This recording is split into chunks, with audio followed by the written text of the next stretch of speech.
Guys, welcome back to నవీలకి channel. ఈరోజు మీ ముందుకి ఒక రెసిపీతో వచ్చేసాను. ఇదేంటో కాదు, చాలా హెల్త్ బెనిఫిట్స్ ఉన్న ఎండు నెత్తాళ్ళు. చేసుకోవడం కొద్దిగా కష్టమే, కానీ ఇష్టంగా చేసుకోండి, బాగుంటుంది. ముందుగా ఏం చేయాలంటే ఎండు నెత్తాలని ఫ్రై చేయాలి. నేనైతే ఇద్దరికి కావాలి కాబట్టి ఇన్ని తీసుకున్నాను. అది పొగొచ్చేదాకా అలా వేపేసుకొని కొద్దిగా హాట్ వాటర్లో వేసుకొని ఒక 2 minutes ఇంచేసి తర్వాత చాలా మృదువుగా అలా మట్టంతా పోయేలా కడుక్కోవాలి. 2 to 3 times 4 times కూడా కడగాల్సి వస్తుంది, మట్టి ఎక్కువ వస్తుంది. ఇవి ఇలా కడిగేసుకొని పక్కన పెట్టేసుకొని ఒక కడాయి తీసుకొని కొద్దిగా ఆయిల్ ఎక్కువే పడుతుంది, వేసేసుకోండి.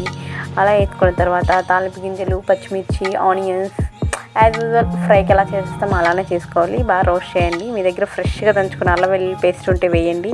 లేదు అనుకుంటే నాలాగా మీరు ఇలా ఎల్లుల్లిపాయలు కచ్చపచ్చగా దంచి వేసేసుకోండి. ఇలా కొద్దిగా డ్రై బ్రౌనిష్ కలర్లో వచ్చిన తర్వాత మనం క్లీన్ చేసి పెట్టుకున్న ఎండు నెత్తార్లు వేసేసుకొని ఫ్రై చేసుకోండి. వీటిలో లైట్గా వాటర్ ఊరుతూ ఉంటాయి.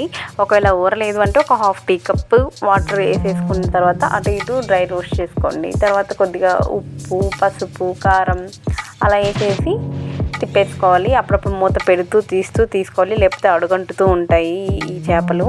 వేపిన తర్వాత ఇది లైట్గా రెడ్డిష్ బ్రౌన్ కలర్లో వస్తుంది. ఆ టైంలో కొత్తిమీర అలా చల్లేసుకొని సర్వ్ చేసుకోండి. చాలా టేస్టీగా ఉంటాయి. కొద్దిగా హార్డ్గా ఉంటాయి, కొన్ని మెత్తగా ఉంటాయి. చాలా బాగుంటుంది. ఏదైనా రసం, పప్పుచారు అలా దేని కాంబినేషన్లో అయినా తినేసేయండి, సూపర్ ఉంటుంది.